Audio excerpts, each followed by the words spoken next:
Ang traveling ay isang violation sa basketball kapag ang isang player ay nakagawa ng more than 2 steps nang hindi nagde-dribble. Ito ay napakadaling tawagan, lalong-lalo na kapag ikaw ay isang NBA referee. Pero sabi nga nila, referee nga sa NBA nagkakamali, dito pa kaya sa atin. Kaya dahil dito ay gumawa ako ng video ng 9 worst NBA traveling violations na hindi tinawagan ng mga referee.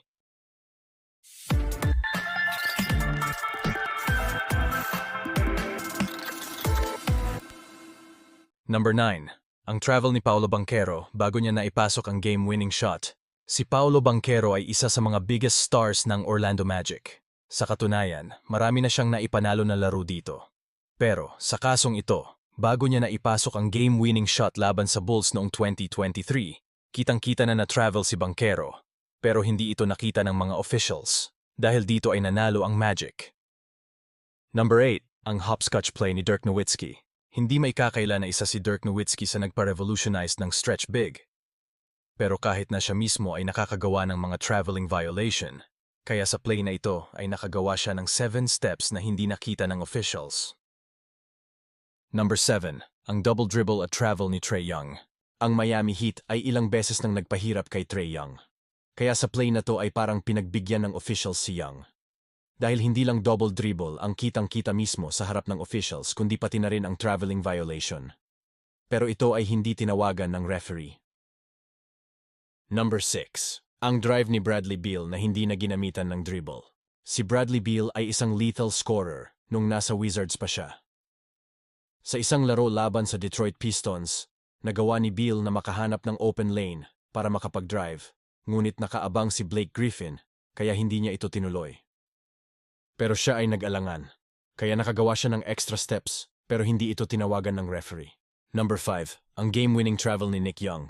Si Nick Young ay isa sa mga polarizing player sa NBA. Bagamat bahagi siya ng rebuilding chapter ng Lakers, nagkaroon siya ng unforgettable moment sa purple and gold sa pamamagitan ng isang game-winning shot kalaban ng Thunder. Sa isang play na kung saan ay inagaw niya ang isang pasa para sa kanyang teammates, nakagawa siya ng extra steps na inamin din ng NBA sa huli. Dahil sa naging resulta, nanalo ang Lakers. Pero ito ay naging crucial dahil sa isang violation na hindi tinawagan ng referee. Number 4. Ang travel ni Tyler Herro para silyohan ang kanilang panalo. Sa isang laro kalaban ng Sacramento Kings noong 2022. Sa isang isolation play matapos ma-fake ni Herro ang kanyang defender, lumitaw na nakagawa siya ng extra hop step.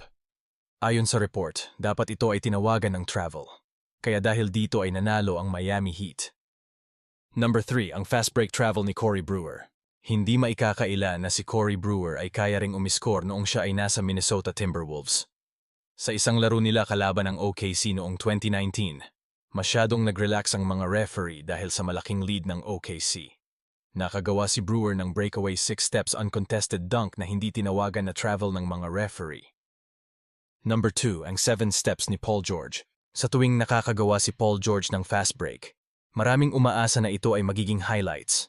Ngunit sa isang laro kalaban ang Memphis Grizzlies, napakamot ulo ang mga nakasaksi kung bakit hindi tinawagan ng travel ang 7 steps slam dunk ni Paul George. Sa katunayan, ang kanyang former teammates na si Patrick Beverley ay hindi makaimik.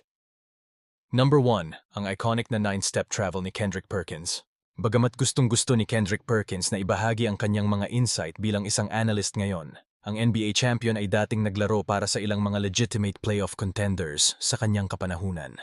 Ngunit nang siya ay nasa Cleveland sa laro kalaban ang Miami Heat, siya ay nakagawa ng 9 steps, pero ito ay hindi tinawagan ng referee. Kaya dahil dito ay naging highlights siya sa Shaqtin' a Fool.